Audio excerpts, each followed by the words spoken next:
बस कितना वक्त। नमस्कार, आप देख रहे हैं दिव्य हिमाचल टीवी और मैं हूं आपके साथ पल्लवी शर्मा। मैं आपके सामने फिर हाजिर हूं हिमाचल आज का मुद्दा लेकर। हिमाचल की सियासत में इस चुनावी साल में बड़े बदलाव आ रहे हैं। कांग्रेस चिंतन शिविर में की गई प्लानिंग को धरातल पर उतारेगी तो भाजपा अब डबल इंजन सरकारों के काम को बड़ा हथियार बनाने जा रही है। उधर दिल्ली के उप मुख्यमंत्री और शिक्षा मंत्री मनीष सिसोदिया आज शिमला में सरकार के खिलाफ मोर्चा खोलेंगे। और क्या खास चल रहा हिमाचल में, हम पहाड़ी में इसी पर चर्चा कर रहे हैं अनिल अग्निहोत्री और राजेश शर्मा। बात करेंगे हम राजनीति की, हिमाचल की राजनीति की। और हिमाचल की राजनीति की बात है तो भाजपा का तो हमें पता है बिजी किधर है, उस पर बात होगी। लेकिन कांग्रेस की अगर बात करें राजेश, चिंतन शिविर में जो ये है बड़े नेता जो हैं उनकी एक हमने कल भी दिखाई थी, आज भी आपको हम ये तस्वीर दिखा रहे हैं हिमाचल के बड़े कांग्रेस नेताओं की संयुक्त तस्वीर आप देख रहे हैं अभी आपके अपने सामने। इस पर खूब चर्चा भी हो रही है। क्या चर्चा हो रही है राजेश? बिल्कुल, चर्चा यही है कि तस्वीर के बहाने कांग्रेस एकता का या एकजुटता का संदेश देने जा रही है। राजस्थान के उदयपुर में चिंतन शिविर हुआ। अग्निहोत्री जी, चुनावों को लेकर बड़ी महत्वपूर्ण चर्चा हुई। संगठनात्मक ढांचे में चाहे फेरबदल की बात हो, चाहे उसमें कुछ चीजें एडिशन करने की बात हो, बड़ी महत्वपूर्ण चर्चाएं कांग्रेस के नजरिए से वहां हुई। तस्वीरों में जो सामने आया, हिमाचल प्रदेश के नजरिए से देख लेते हैं। एक और तस्वीर भी है इसके अलावा, उसमें कम लेता है। बिल्कुल, एक तस्वीर में अगर हिमाचल प्रदेश के पार्टी प्रभारी हो या पार्टी की प्रदेश अध्यक्ष प्रतिभा सिंह हो, सीएलपी लीडर मुकेश अग्निहोत्री हो या चुनाव प्रचार समिति के अध्यक्ष सुखविंदर सिंह सुक्खू हो, धनीराम शांडिल हो, राजेश धर्माणी हो, अनिरुद्ध सिंह हो या आरएस बाली हो, इनका एक तस्वीर में आने का साफ संदेश पार्टी के तमाम कार्यकर्ताओं को यह जा रहा है या तमाम पदाधिकारियों को यह जा रहा है कि कांग्रेस चुनावी साल में एकजुट होकर अब मैदान जंग में उतरने जा रही है। एक तरह से विपक्ष की ताकत एक फ्रेम के बीच है ये, है ना। एक और फोटो है उसमें, शायद आनंद शर्मा भी हैं, वो अलग से। बिल्कुल। अच्छा राजेश, उदयपुर में चिंतन शिविर जब होना था तो हिमाचल में आम जनता को भी बड़ी आस थी कि राष्ट्रीय चिंतन शिविर है, वहां पे राष्ट्रीय मुद्दों पे तो चर्चा होगी। लेकिन जिस तरह से कांग्रेस पिछले चुनावों में पिछड़ती आई है, राज्य विधानसभा के चुनावों में, तो अब दो राज्यों पे बात हो रही है जिसमें एक हिमाचल भी शामिल है। सबको बड़ी एक ये थी जानने की कि क्या चर्चा होती है हिमाचल पे। बिल्कुल राजेश, हिमाचल में हमने कल भी बात की थी, पुलिस भर्ती घोटाले की बात तो वहां हुई, लेकिन हिमाचल के लिए एक होमोजेनियस एक, या गुजरात के लिए बात करिए, वहां पे थोड़ा समय नहीं निकाला गया, क्योंकि इस शिविर से अगर समय निकाला जाता तो एक तरह से एक वो नेशनल जो पॉलिसी फ्रेमवर्क है उसके बीच में एक पॉकेट होती है और फिर उसमें थोड़ा ज्यादा वहां पे सुझाव भी ज्यादा आ पाते हैं। अब राजेश ये कहा जा रहा है कि अलग से बात होगी, चलिए वो अलग बात है। क्या लगता है आपको, लोग क्या सोच रहे हैं कि क्या यहाँ पे थोड़ा समय देना चाहिए था कांग्रेस को? बिल्कुल, देखिए कांग्रेस को समय देना चाहिए था और ज्यादा समय देना चाहिए था। और आप ये देखिए कि एक मंच के कांग्रेस के पूरे राष्ट्रीय नेता इकट्ठे हो रहे हैं तो विचार जो नीति जो सामने आनी चाहिए, चाहे दो राज्यों की बात कर लीजिए, हम खासकर हिमाचल प्रदेश की बात कर लेते हैं। हालांकि वहां चर्चा हुई है अग्निहोत्री जी, हिमाचल पे ऐसा नहीं है चर्चा नहीं हुई, बिल्कुल नहीं हुई, चर्चा हुई, लेकिन हल्की फुल्की चर्चा थी, उस स्तर की या उस गंभीरता की चर्चा नहीं हुई थी। हिमाचल के मुद्दों को लेकर वहां चर्चा हुई, पुलिस भर्ती घोटाले को लेकर चर्चा हुई कि कांग्रेस इसको कैसे आने वाले दौर में इस चुनावी साल में कैसे जनता के बीच जाके बहुत बड़ा हथियार बनाने जा रहा है। और यह भाजपा के सरकार के ऊपर जितने भी अब तक आरोप लगे हैं, उन आरोपों को लेकर कांग्रेस आगे क्या रणनीति बनाएगी, इस पे भी चर्चा हुई है। इसके अलावा जो चर्चा हुई अग्निहोत्री जी की ये चुनाव किस तरह से जीता जाए, कहां पार्टी फेरबदल करेगी, किन चेहरों को आगे लाएगी, किन चेहरों को कौन कौन सी जिम्मेदारियां दी जाएगी, चर्चा इस पर भी वहां हुई है। लेकिन बड़ी महत्वपूर्ण चीज है कि हिमाचल प्रदेश के बाकी जितने भी मुद्दे हैं, चाहे उसमें संगठनात्मक मुद्दे हैं, चाहे चुनावी मुद्दे हैं, उन मुद्दों को लेकर चर्चा अब राजधानी दिल्ली में होगी। और क्योंकि उसके लिए प्रतिभा सिंह को दिल्ली मतलब 18 तारीख तक प्रतिभा सिंह दिल्ली रहेंगी, फिर वो 19 को वापस आएंगी। तो 18 जो मई है वहां वो कांग्रेस के लिए बड़े महत्वपूर्ण ये दिन होने जा रहे हैं, जहां प्रदेश का जो सियासी पारा है वो एक तरह से दिल्ली में उसकी तपिश महसूस होगी। राजेश, होगी होगी होगी, यही सुनते आ रहे हैं लोग। वक्त कितना है कांग्रेस के पास? बिल्कुल, पहले संगठन की नियुक्तियां करने में बहुत लंबा समय लिया गया, और अब ऐसे ही हो रहा है कि जैसे अभी 2 साल है हिमाचल में चुनाव होने के लिए, ये भी हवा में बातें हैं कि चुनाव जल्दी भी हो सकते हैं। हालांकि खैर डिनाइल भी आ गया इसी बात पे, लेकिन कुछ भरोसा तो है नहीं। बिल्कुल, तो जल्दी होगी तो कांग्रेस के पास वक्त कहां है कि अब इतनी तारीख को फिर बैठेंगे, फिर उसके बाद संदेश आगे पहुंचेंगे। चलिए खैर, ये सवाल लोग पूछ रहे हैं हिमाचल में। लेकिन दूसरी बात राजेश, कुछ पुराने नेता कांग्रेस के जो सीनियर हैं, इस वजह से कि वो लंबे समय से पार्टी के साथ जुड़े हुए हैं, उनमें थोड़ी निराशा की भावना बताई जा रही है। खासकर ये जो नई संगठन में नियुक्तियां हुई हैं, उनका कहना है कि कल हमारे सामने जो लोग आए हैं उनको जी देखिए, उनको तो बड़ी बड़ी पोस्ट दे दी हैं और हमें पूछा नहीं गया है। खैर उसमें एक परफॉर्मेंस भी मैटर करती है, लेकिन हम बात कर रहे हैं भावना की।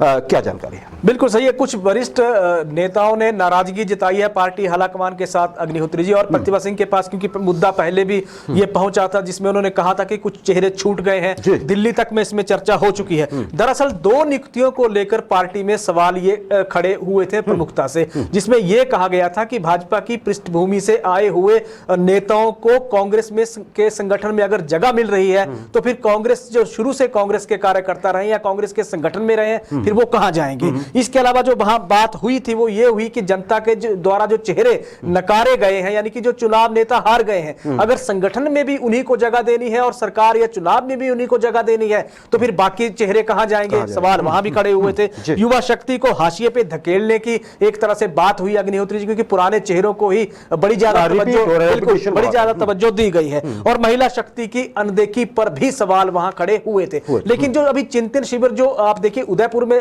खत्म हुआ, उस चिंतन शिविर में कांग्रेस का संगठन और चुनावों को लेकर एक फार्मूला सामने आया है। उस फार्मूले को अगर हम देखते हैं अग्निहोत्री जी, तो संगठन में 50% जो पद भरे जाएंगे वो 50 साल से कम उम्र के कार्यकर्ताओं के मार्फत भरे जा रहे हैं, यानी कि 50 साल से कम जिनकी उम्र है उनको संगठन में कांग्रेस जगह देने जा रही है। एक चीज, चुनाव में भी यही फार्मूला लागू किया जा रहा है, टिकट भी उनको दिए जाएंगे, 50% टिकट उनको बांटे जाएंगे जिनकी उम्र 50 साल से कम है। यानी कि कांग्रेस एक तरह से अब मौका देना चाहती है या लंबे समय तक किसी को ट्राई करना चाहती है, यह कांग्रेस का एक नजरिया हो सकता है। राजेश बिल्कुल सही बात है, लंबे समय तक सोच में कोई कमी नहीं है। आप ये देखिए कि बैक ट्रैक किया कांग्रेस ने, यूपी का ध्यान रखिए, 50% महिलाओं के लिए बदल दिया है।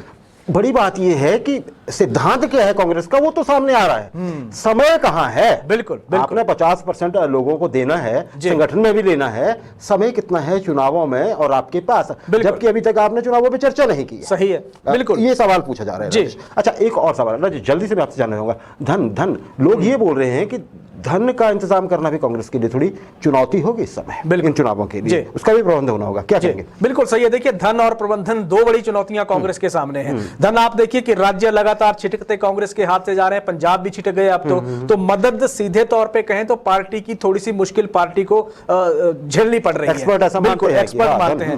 हो ये रहा अग्निहोत्री जी की फंडिंग कहां से होगी, पार्टी के सामने सबसे बड़ा संकट ये है। लेकिन कांग्रेस, क्योंकि आप ये देखिए कि महात्मा गांधी से चल के अगर सोनिया गांधी तक पार्टी पहुंची है, राहुल गांधी या प्रियंका गांधी तक पार्टी पहुंच रही है, तो कुछ ना कुछ तो पार्टी के पास होगा ही, ऐसा नहीं है। धन होगा पार्टी के पास। ये कांग्रेस को आने वाले दिनों में इसकी एक तरह से अभी तो किल्लत ऐसा लग रहा है कि हो जाएगी, लेकिन जब चुनाव हो जाए, सामने आ जाएंगे तो पार्टी उसका प्रबंधन भी कर लेगी। लेकिन जो असली प्रबंधन है चुनावों का, कार्यकर्ताओं का, नेताओं का, वो प्रबंधन कैसे होगा, सबसे बड़ा सवाल ये भी पार्टी के सामने खड़ा है। सही कहा, धन और प्रबंधन दोनों ही चीजें बड़ी हैं। आप खैर ये अच्छा है कि कांग्रेस अगर ऐसा कर पाए, कम से कम कोई भी पार्टी ऐसी नहीं होनी चाहिए कि वो इस वजह से पिछड़ जाए किसी भी जंग में कि पैसा नहीं था। सही है। चलिए देखते हैं इसमें, हालांकि खैर इसमें कई तरह के चुनाव सुधारों की बात भी होती रहती है, खैर वो हमारा विषय अभी नहीं है।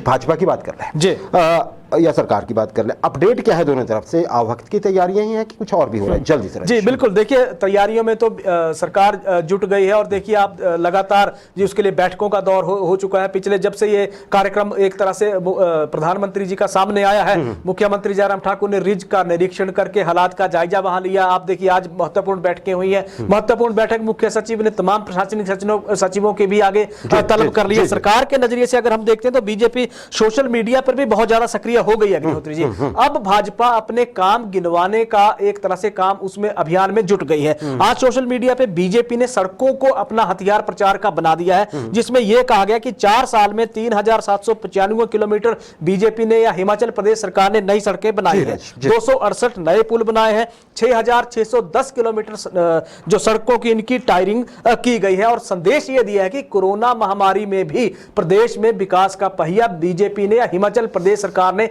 थमने नहीं दिया है। तो भाजपा ने ग्राउंड लेवल पे तो अभियान शुरू कर रखा है, अब सोशल मीडिया पे भी प्रचार प्रसार शुरू हो गया है। राजेश, जब भी सड़कों की बात आती है लोग ये पूछते हैं कि 4 लेनिंग का क्या हुआ, जो बहुत सारे नेशनल हाईवेज दिए गए थे हिमाचल को, वो है कहां? जी जी, जब आप आए तो वहां भी पूछा जाएगा भाजपा से। आम आदमी पार्टी की ओर से क्या अपडेट है राजेश? मोर्चा। बिल्कुल, देखिए आम आदमी पार्टी तो सरकार को लेकर एक तरह से सरकार को घेर रही है, सरकार की ही नीतियों को लेकर। सबसे बड़ी अपडेट यह है कि प्रदेश की शिक्षा व्यवस्था और भाजपा की एक तरह से सरकारी स्कूल विरोधी नीतियों को लेकर, जो आम आदमी पार्टी ने कहा, भाजपा की स्कूल विरोधी नीतियों को लेकर जो दिल्ली के शिक्षा मंत्री हैं मनीष सिसोदिया साहब, वो कल शिमला में लोगों के साथ संवाद करेंगे अग्निहोत्री जी। बड़ा महत्वपूर्ण सवाल है क्योंकि शिमला के एरिया में ये मसला ज्यादा उठता है। बिल्कुल, क्योंकि वो तो ये कहते हैं कि बीजेपी सरकारी स्कूलों को फेल करके हिमाचल प्रदेश सरकारी स्कूल सिस्टम को फेल कर रही है और प्राइवेट को बढ़ावा दे रही है, तो उस प्रदेश की शिक्षा व्यवस्था एक तरह से पटरी से उतरी हुई है। उसको लेकर आम आदमी पार्टी ने आज मोर्चा खोल दिया है सरकार के खिलाफ। बिल्कुल सही राजेश। और दिल्ली की अगर आप स्कूल्स देखें ना, तो सच में ही उन स्कूल्स की अगर आप रैंकिंग देखते हैं, स्कूलों की परफॉर्मेंस देखते हैं, तो यहाँ आम आदमी पार्टी की बात समझ में आती है। हालांकि ये जरूरी नहीं है, हम ये इसको तो एंडोर्स नहीं कर सकते कि सरकार जानबूझ के ऐसा कर रही होगी हिमाचल में, लेकिन वो दिल्ली मॉडल के स्कूलों की बात तो उनकी मानी जा सकती है आम आदमी पार्टी की।